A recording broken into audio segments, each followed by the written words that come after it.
आज बहुजन समाज का जो आंदोलन है, जिस रूप में मानवर काशीराम ने शुरू किया था और जहां पर छोड़ा, उससे एक बड़ी उम्मीद बंधी थी कि बहुजन समाज संगठित होकर अपनी खोया हुआ स्वाभिमान वापस ले लेगा और एक सत्ताधारी समाज बनकर अपनी सारी मुसीबतों का अंत कर सकेगा।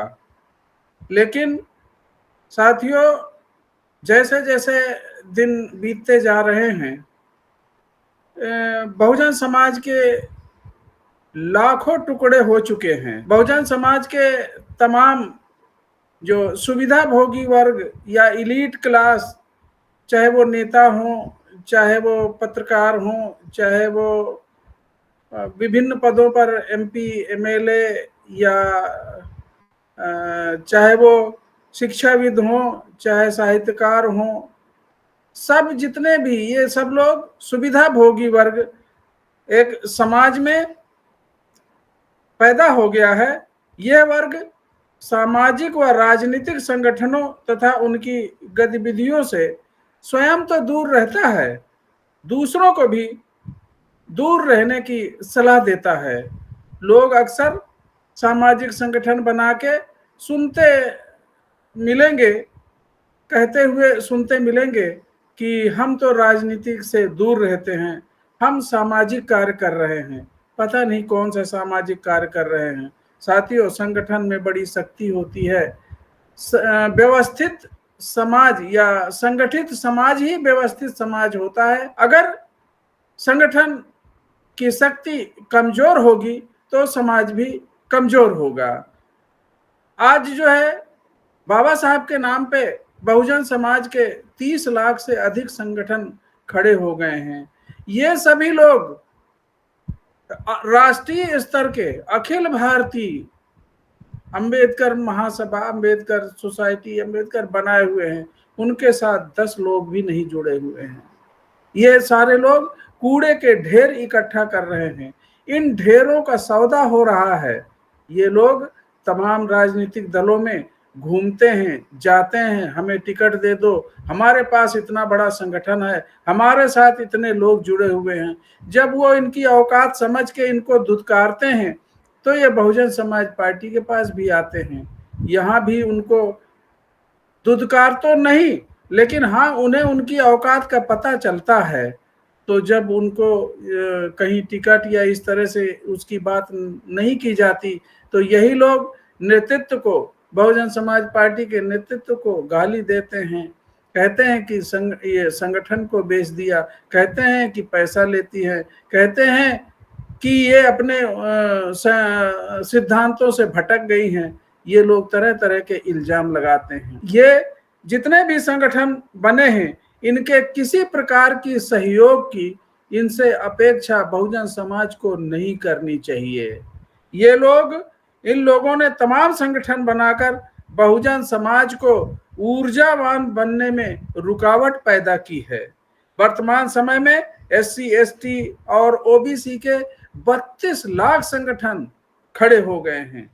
जो ये सभी संगठन कभी भी व्यवस्था परिवर्तन की बात नहीं करते। इनका कोई लक्ष्य, इनका कोई उद्देश्य, कोई सामाजिक चेतना, राजनीतिक चेतना इनमें नहीं है। केवल ये पद के लिए, प्रतिष्ठा के लिए, MP, MLA बनने के लिए इनमें इतना बड़ा ईगो, इनमें इतना बड़ा लालच, इतना बड़ा इनमें एक इच्छा शक्ति इनकी जग गई है। ये भी बड़े राष्ट्रीय स्तर के नेता बनना चाहते हैं। इनकी कोई ताकत, इनकी कोई औकात नहीं है। इन सभी संगठनों की अपनी शक्ति और इनका विरोध केवल बहुजन समाज पार्टी से ही है। बहुजन समाज के संगठनों से ही ये लोग आपस में विरोध करते हैं, एक दूसरे को गाली देते हैं। मैं इससे बड़ा हूँ, तू तेरा कोई संगठन नहीं, मेरा संगठन बड़ा है। ये अपने समाज के ही संगठनों को गाली देते हैं। मनुवाद के विरुद्ध लड़ने की कुवत तक नहीं है। ये केवल बातें करते हैं, बातें बनाते हैं। बहुजन समाज से ही पैदा हुए रावण और विभीषण बहुजन समाज के संगठनों को खोखला करने में लगे हुए हैं। इससे बहुजन समाज की शक्ति क्षीण हुई है, कमजोर हुई है। साथियों, ये जितने भी बुद्धिजीवी लोग हैं, राजनीतिक चेतना जिनमें पैदा हो गई है, उनको सोचना चाहिए। मान्यवर काशीराम साहब ने बामसेब के माध्यम से एक इलीट क्लास को, एक पढ़े लिखे समाज को तैयार किया था। उसके अंदर कमिटमेंट था, उसके अंदर पे बैक टू सोसाइटी की फीलिंग थी। कभी उसने लालच नहीं किया, कभी उसने पद की लालच नहीं किया, कभी टिकट का लालच नहीं किया, कभी वो नहीं किया। उसने अपना घर द्वार बर्बाद करके इस संगठन को खड़ा किया। इस कमिटमेंट के बदौलत ही ये संगठन खड़ा होकर बहुजन समाज एक आंदोलन का रूप लिया और सामाजिक परिवर्तन की दिशा में अग्रसर हुआ। सामाजिक चेतना जिस तरह से पैदा हुई है, सब बाबा साहब का नाम लेते हैं, सब मान्यवर काशीराम साहब का नाम लेते हैं, लेकिन काम करते ये लोग गांधी की पार्टियों का, कांग्रेस, बीजेपी और इन सब लोगों का ये चमचे और दलाल पैदा होके इस बहुजन समाज पार्टी को, बहुजन समाज आंदोलन को खोखला कर रहे हैं, कमजोर कर रहे हैं, ऊर्जावान बनने से रोक रहे हैं। तो साथियों, बहुजन समाज का जो बिखराव है वो विचारधारा के आधार पर नहीं है, लेकिन ये लालच में, अपने ईगो में, अपने पद प्रतिष्ठा के लिए, अपने ज्ञान के लिए इतना अहम पैदा हो गया है, ये एक जगह रह ही नहीं सकते। बाबा साहब ने संगठन की बात करी थी। संगठन की बात तो सब करते हैं, बाबा साहब की बात भाषणों में करते हैं, लेकिन संगठित कोई भी नहीं है। संगठन के बिना आज बहुजन समाज बिखराव की ओर अग्रसर है। तो ये केवल बहुजन समाज के खुद के लोगों के बदौलत है। उनके जो स्वाभिमान और उनका अभिमान, स्वाभिमान नहीं अभिमान के बदौलत वो इस तरह का बिखराव पैदा किए हुए हैं। इनकी कोई औकात नहीं है, 2 टके का कोई नहीं पूछता। घूमते हैं सभी पार्टियों के पास, हमको 2 टिकट दे दो, 3 टिकट दे दो, दुत्कारते हैं। उसके बाद भी इतनी बेशर्मी कि हमें केवल भाई कह दो, हम तुम्हारा साथ दे देंगे।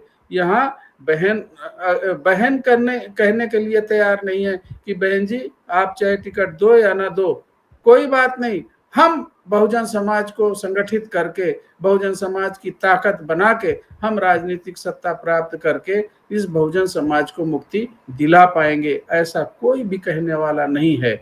और अगर ये बात हो जाए, अगर ऐसी संगठन शक्ति लोगों के अंदर पैदा हो जाए, अपने ईगो को, अपने अहम को भूलकर अगर सब लोग बहुजन आंदोलन में एक साथ लग जाएं, तो जिस प्रकार से केवल 3.5% लोग हैं वो सत्ता में बैठे हुए हैं, वो तो बहुमत उनके पास बहुमत नहीं है, केवल 3.5% है, और 22% के लोग बिखरे हुए हैं, 32 लाख संगठनों में बिखरे हुए, इसलिए इनकी सत्ता नहीं आ पा रही, इसलिए इनकी ताकत किसी की जरूरत नहीं है। केवल यही लोग मान्यवर काशीराम साहब ने एक एवरेज का सिद्धांत, वोट के एवरेज का सिद्धांत, जो कैडर लोग नहीं है उनको नहीं पता है। बहन जी बार बार यही कहती है कि मेरा समाज मेरे साथ है, वो यही एवरेज का सिद्धांत है जिसकी बदौलत बहुजन समाज पार्टी सत्ता में आ भी सकी और अब भी आ सकती है, क्योंकि सामने उदाहरण 3.5% लोग अगर सत्ता में हैं,